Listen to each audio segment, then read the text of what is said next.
tinawag po ni Bersamin na one-man fake news army. Ito pong si Pangulong Duterte. Ano ba yung mga sinabi ni Pangulong Duterte, no? Na para sabihin ni Bersamin na siya po ay one man fake army. Una po, ito po yung sinasabi ni Bersamin. Reaction niya po dito po sa sinasabing Malacanang, ayan.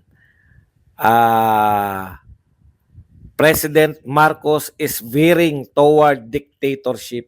Yan. So veering toward dictatorship daw po. Calling it a hoax emerging from one-man fake news army. Ito raw po ay isa na namang kasinungalingan, baseless and ridiculous statement galing po sa one-man fake news company. Binubudol daw po tayo ni Tatay Digong. Okay, I bet ito po ang mga sinabi ni Tatay Digong sa wikang Cebuano kung hindi ako nagkakamali. I bet he will not step down after his term. It will be just like his father's time. He will impose martial law just like the father did, and our country will fall in chaos. Yan po ang sinabi ni Tatay Digong sa indignation rally sa Mandawi City. Okay. Alam po ninyo, welcome nga pala no kay Lucas Bersamin. Welcome nga pala sa political world. Yan ang problema pag galing ka ng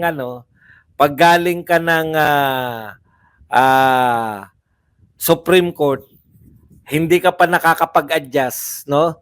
Ngayon ka lang, nalulula po kasi si Bersamin eh. Kaya po sagot na sagot si Bersamin, nalulula po siya sa mga kaganapan sa politika.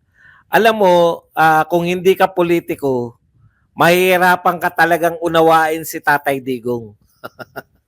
Kaya ang nangyayari kay Lucas Bersamin, naglalagay ng patibong si Tatay Digong, sakay naman na sakay si Lucas Bersamin. Yan yung problema matalino, Supreme Court Chief Justice dati, tapos may kakulangan sa pamumulitika.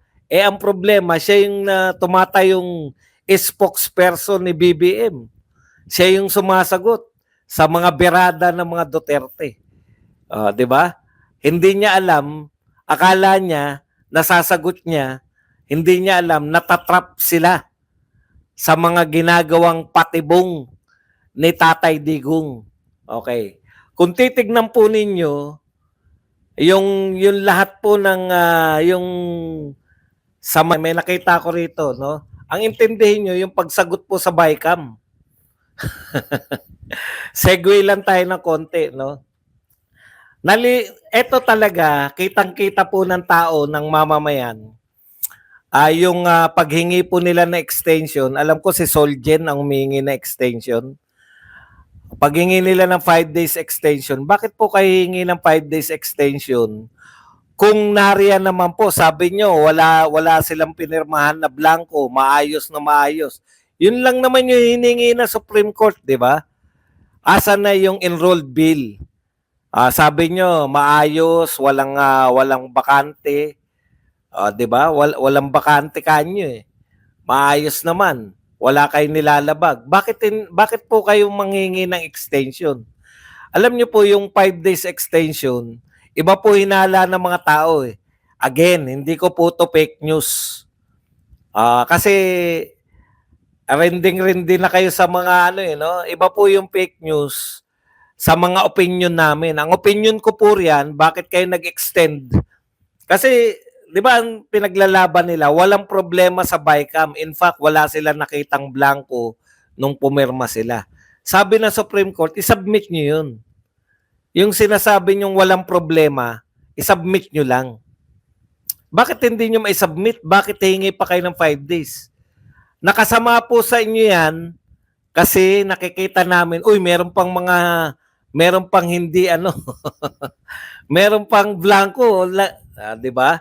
Yari po kayo Kasi ngayon pa lang dahil sa paghingi ninyo ng extension, Ngayon pa lang nag-iisip na yung marami sa amin, no? Marami sa amin nag-iisip na baka iyan dinudoktor nyo na. Oh. Eh kung binigay nyo na kagad, di walang problema. Naghihingi kayo ng extension.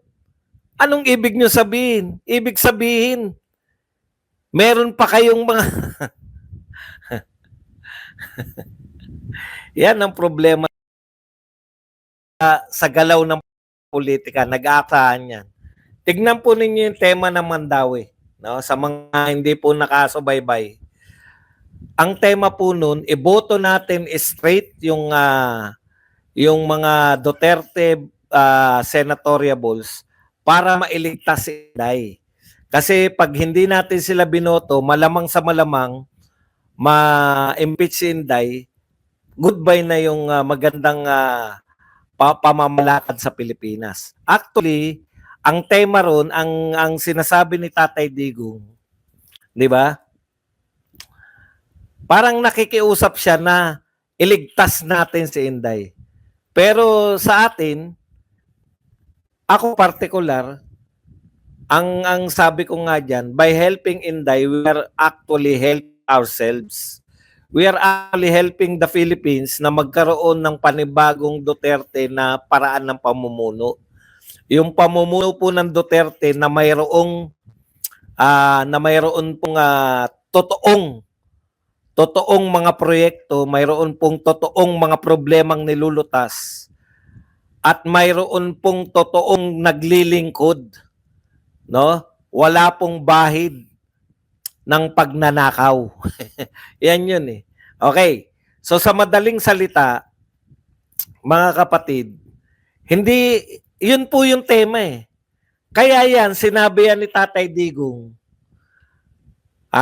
both warning sa atin na baka gawin nila yan kasi nga, kung hindi sila maging matagumpay sa impeachment, may isa pa silang paraan.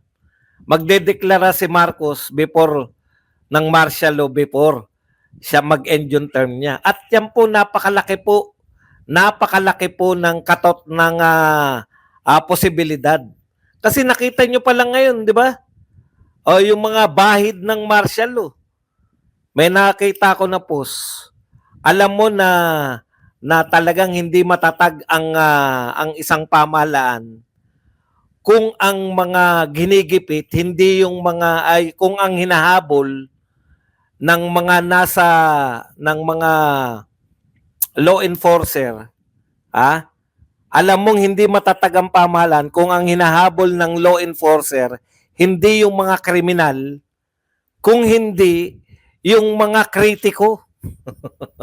Hindi po ba? May katotohanan yun eh. Tignan nyo po mga headline. Si Jun Abinis. Ano pong krimen na nagawa ni Jun Abinis?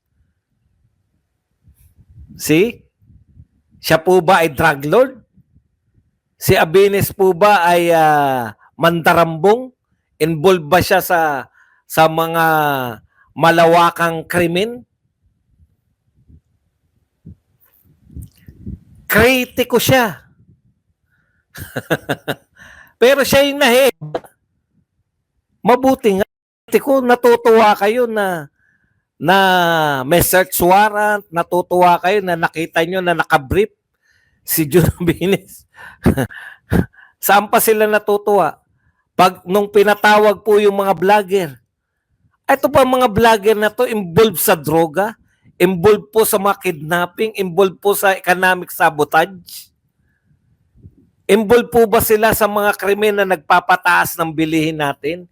Involved po ba sila sa mga pag-hoarding ng mga pagkain? Hindi po. Sila po ay kritiko. Pero nagdidiwang po sila. Nagdidiwang po yung mga followers ni BBM na pinatawag na kayo sa TRICOM. Pinatawag na kayo. Malapit na kayong makulong. Wala kayong panawagan na makulong yung mga drug lord. Wala kayong panawagan na makulong yung mga nagpapataas ng presyo ng bilihin. Alam ni Marcos yan eh. Kung sino yung nagpapataas sa kanyang pangalawang zona, ano sinabi niya? Kaya mataas ang presyo ng pagkain dahil sa mga smugglers, sa mga price manipulators, sa mga hoarders. Tatlo. Ngayon, yung mga vloggers ba, isa dun sa tatlo na yun? Price manipulator ba sila? Hoarder ba sila? Sila ba ay mga smuggler? Bakit po doon kayo tuwan-tuwa sa mga vlogger na pinatatawag? Yun po may katotohanan po yun No? Hindi matatag ang pamahalaan kung ang inuuna ng mga law enforcer ay yung mga kritiko kaysa sa mga tunay na kriminal. Oo nga, no? Sabi ko nung nabasa ko yun, oo nga, bakit inuuna kaysa mga wala na bang krimen? Ang tanging krimen lang ba sa Pilipinas ay umatake kay BBM? Ibig sabihin, wala na pong smuggler, wala na drug, wala na mga droga, wala na kidnapping, wala na lahat.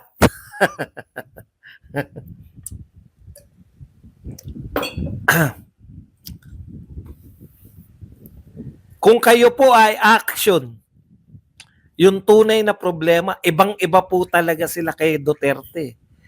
Si Duterte, ang dami nagsisip-sip noon. Sampahan natin na impeachment si Vice President Leni Robredo. Naalala ko yan Sampahan daw na impeachment. Ang sabi ni Tatay Digong, tigilan nyo yun. Impeachment, binoto yan ng tao. Yung tunay na problema yung nilulutas ng Duterteng pamunuan. Yun ang gusto natin. O tignan nyo, may nakita na naman sila. Ghost student. Lintik na yan. Ang gara kaya kat nilagay dyan, para lutasin mo yung makikita mong problema. May nakita kang problema, Duterte. May ghost student sa panahon niya. Panahon mo, may ghost student. Duterte. Kasalanan to ng Duterte. Wala na kayong inatupag. May nakita kang problema, lutasin mo. Kung hindi mo kaya, mag-resign ka. Gayahin mo si Bautista, hindi kaya. Nag-resign. Si PCO. Ano ba trabaho ng PCO? Pabanguhin si Marcos sa mga mamamayang Pilipino. Hindi kaya ng PCO, nag-resign. Ang gara, hindi mo kaya? Mag-resign ka. Hindi. Okay, ikaw na nga nakaupo riyan. Tapos sila naman, ay, si Duterte na naman may kasalanan niya. Kahit si Angara na nakaupo. May nakita kayong problema, lutasin nyo.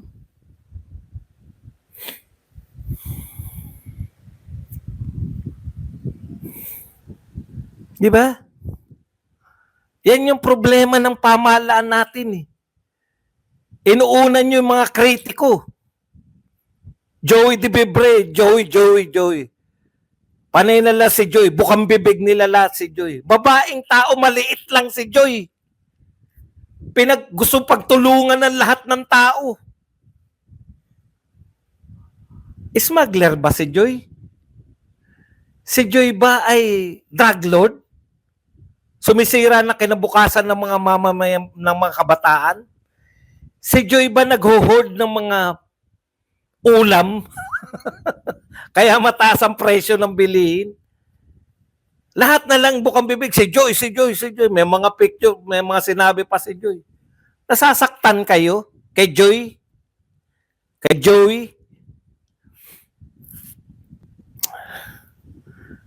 Unahin ninyo yung tunay na problema kasi.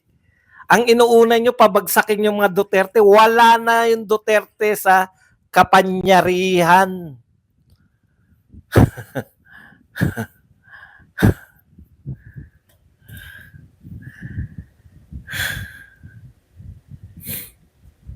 Wala nang Duterte sa kapanyarihan.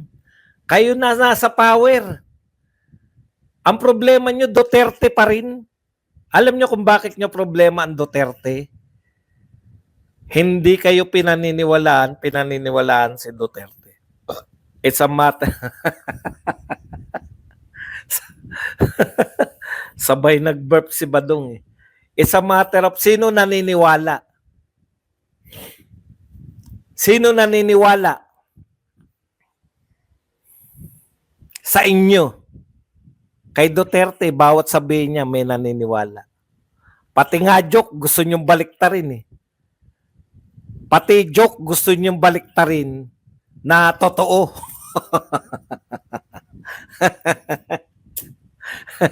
O sige na, totoo na. Ayaw niyo maniwala joke eh. Ang joke po, sinabi yan, nagtawanan, joke. Di ba? Sinabi, nagtawanan, joke po yun.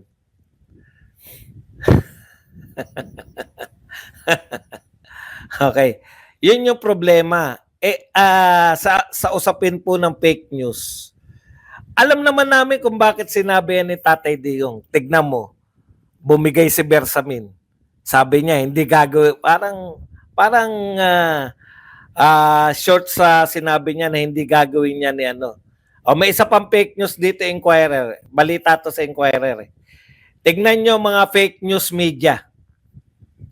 Ito po, facts po to. Hindi nyo po opinion to. No? Kaya kayo tinatawag na fake news media kayong Inquirer. Kasi facts yung binabalita nyo eh. Ito po sabi, the rally was organized in Cebu event attended by around 2,000 to 3,000 individuals. 2,000 to 3,000 individuals daw po ang umattend diyan sa Mandawi City. Kayo po, nakita nyo po yung video. Kayo po nakapanood. 2,000 lang po ba yan? To 3,000? O ano po ang palusot ng Inquirer? According to the Mandawi City Police. Inquirer, kaya nga kayo journalist, di ba? Para kayo mismo yung mag-confirm. Hindi porket sinabi ng Mandawi Police na 2,000 to 3,000 lang, yun na ibabalita nyo. May nagsabi rin 40,000 eh. May mga video eh. Di ba? Sino ngayon ang fake news? Inquirer. Kayo, Tricom, hindi nyo ba imbitahin yung Inquirer?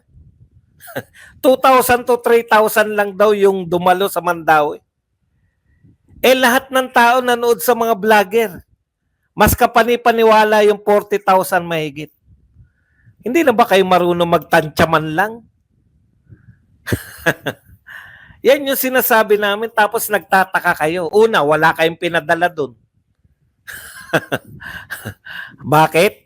Alam niyo na kung bakit, di ba? Ang media, ang mainstream media, isa lang pong panig yung i-cover nila. Isa lang pong panig yung kanilang ibabalita. Hindi po yung mga Duterte.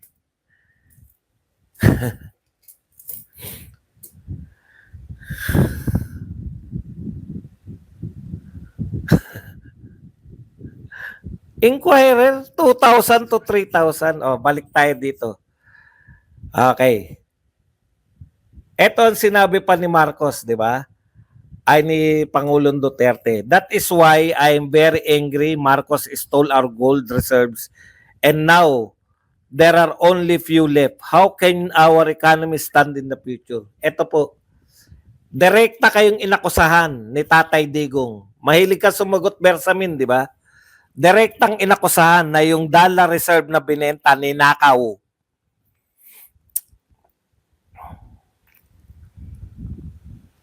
Ninakaw ni Marcos, sabi ni Tatay Digong. Bakit hindi mo sagutin, Bersamin? Direktang akusasyon. Bakit hindi mo sagutin? Okay, eto pa isa. Bersamin, ikaw ano kay justice kay. Chief Justice ka ng Supreme Court dati. Eto tanong ko sa iyo. Sinampahan nyo ng kaso through Torre? Si Torre pa nagsampa ng kaso? Yung pagjo-joke ni Tatay Digong. Diba? Ilang araw nag-joke, nagsampa ng kaso si Torre. Hindi pala nagsampa, parang pinaimbestigahan ba? Pinaimbestigahan ni Torre o nagsampa na mismo? Okay. Eto, Direkta, inokasahan si Pangulong Marcos. Nagnakaw ng ginto. Bakit hindi nyo idemanda si Tatay Digong? Direkta yun. Walang joke dun. Hindi siya nagjo-joke, walang tumatawa. Nung sinabi yan ni Tatay Digong, walang tumatawa. Ibig sabihin, hindi yan joke. Yung joke, sinampahan nyo na reklamo. Bakit hindi nyo sampahan na reklamo yung akusasyon ni Tatay Digong na ninakaw ni Marcos yung binentang ginto? Kasi kinakailangan nyo ipaliwanag kung saan napunta. Bakit? Alam nyo, between Malacanang and Tatay Digong, ang mga tao na naniniwala kay Tatay Digong. Yung sinasabi ni Tatay Digong na may balak kayo mag-declare ng martial law kung hindi nyo ma-impeach si BP Sara, malamang sa katotohanan. Pero dalawa po yun, double sword po yun eh. Di ba? Double sword po yun eh. Double sword, anong tawag doon? Doble talim. To prevent. Di ba? Pwede naman to prevent eh. Bakit hindi po pwedeng to prevent yun? Kasi sinasabi nyo na ngayon na hindi magde-declare ng martial law. At yun nga mga kababayan, anong masasabi niyo sa balitang ito? Maaring ihayag ang inyong opinyon at kuro-kuro sa comment section sa ibaba. Huwag din kalimutang mag-like, mag-subscribe at mag-share sa bidyong ito. Maraming salamat sa panonood.